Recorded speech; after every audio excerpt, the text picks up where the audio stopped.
Assalamualaikum warahmatullahi wabarakatuh. Perkenalkan, nama saya Syifa Nur Azhar. Di sini saya akan mempresentasikan tentang bagaimana cara menyelamatkan diri di air. Dan cara menyelamatkan diri di air bisa dilakukan dengan mengapung. Masuk ke dalam air melalui tepi kolam dengan tangan yang masih memegang tepi kolam. Tarik napas dalam-dalam, kemudian tahan. Dorongkan badan agak menjauh dari tepi kolam. Langkah-langkah dasar penyelamatan diri di air bisa dilakukan, yaitu menguasai teknik renang dengan baik, mematuhi peraturan yang terdapat pada kolam renang, dan jika belum pandai berenang, maka jangan berenang tanpa ada yang mendampingi, dan berusaha meminta pertolongan jika sangat memerlukan. Apa itu penyelamatan di air? Water rescue adalah teknik pertolongan yang dilakukan di dalam air atau tindakan penyelamatan secara efektif dan efisien. Karena tinggi resiko kematian di dalam air, maka mempelajari pertolongan di dalam air menjadi kewajiban untuk setiap rescuer. Dan ada pun usaha penyelamatan diri di dalam air, yaitu kita perlu menguasai usaha penyelamatan diri di air agar mengantisipasi terjadinya kecelakaan di air.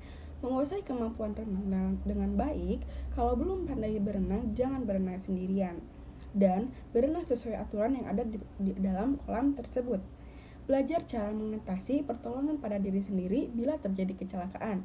Mengetahui cara pemberian pernapasan buatan, bisa mengukur kemampuan diri sendiri, dan berusaha meminta pertolongan jika memang sangat diperlukan. Saja dasar-dasar penyelamatan di air, yaitu yang pertama, lakukan pertolongan secepat mungkin.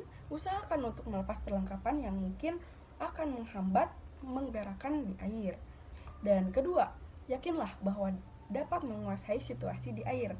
Jika masih ragu dengan kondisi kedalaman air, melompatlah ke air dengan posisi kaki terlebih dahulu. Dan yang ketiga, siap dengan kemungkinan korban akan untuk meraih dan menarik penyelamatan karena panik. Korban yang hampir tenggelam dapat menjadi sumber berbahaya terbesar bagi penyelamat. Dan yang keempat, jika korban tenggelam, penyelamat harus menyelam untuk mencari dan mengangkatnya ke atas air. Renang, penyelamatan di air. Kecelakaan di air bisa terjadi kapan saja, dan itu berakibat fatal karena korban akan mengalami kesulitan bernafas. Dalam hal ini, renang penyelamatan berfungsi untuk menyematkan korban kecelakaan air. Oleh karena itu, kita harus menguasai dasar-dasar penyelamatan di air dapat mengantisipasi. Dan ada pun 4 gaya renang untuk melakukan penyelamatan. Yang pertama adalah gaya samping. Gaya penyelamatan samping merupakan salah satu dan teknik atau gaya renang penyelamatan yang cukup sulit. Teknik penyelamatan jenis ini seringkali digunakan untuk membantu menyelamatkan perenang yang terluka.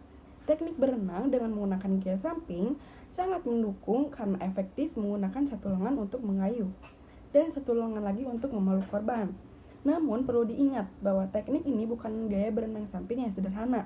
Hal tersebut yang berbeda dengan berenang biasa. Dan yang kedua, selanjutnya terdapat teknik penyelamatan yang kedua, yakni gaya punggung. Teknik penyelamatan gaya punggung dilakukan untuk penyelamatan yang melibatkan penggunaan kedua tangan untuk membantu perenang yang terluka juga. Teknik penyelamatan dengan gaya punggung di sini bukan berarti gaya punggung ketika Anda berenang santai atau berenang dengan gaya punggung seperti biasanya. Akan tetapi demi penyelamatan yang dibutuhkan mengkoordinasikan antara bagaimana mempertahankan keseimbangan tubuh serta menjaga kepala si korban selalu berada di atas permukaan. Dan yang ketiga, ada gaya dada.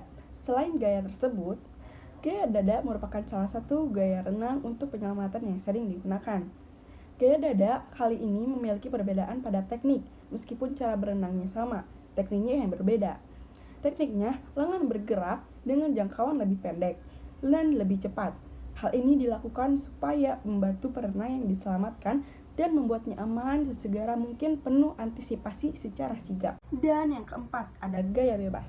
Gaya terakhir terdapat gaya bebas, merupakan salah satu teknik atau gaya renang untuk penyelamatan.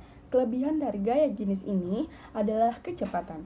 Gaya bebas di sini dilakukan dengan secara perbedaan dengan biasanya bila pada teknik umum pengambilan nafas dilakukan ketika kepala berdiri di atas sisi kiri dan sisi kanan dan ritme 2-1-2 atau ritme yang lain.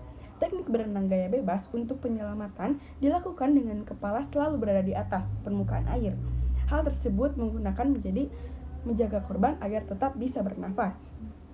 Nah, selain mengetahui gaya yang efektif untuk penyelamatan, sekian dari saya menjelaskan dan mempresentasikan tentang penyelamatan diri di air atau di kolam renang, teknik-tekniknya, dasar-dasarnya, langkah-langkahnya, dan teknik renang yang digunakan untuk penyelamatan. Sekian dari saya. Wassalamualaikum warahmatullahi wabarakatuh.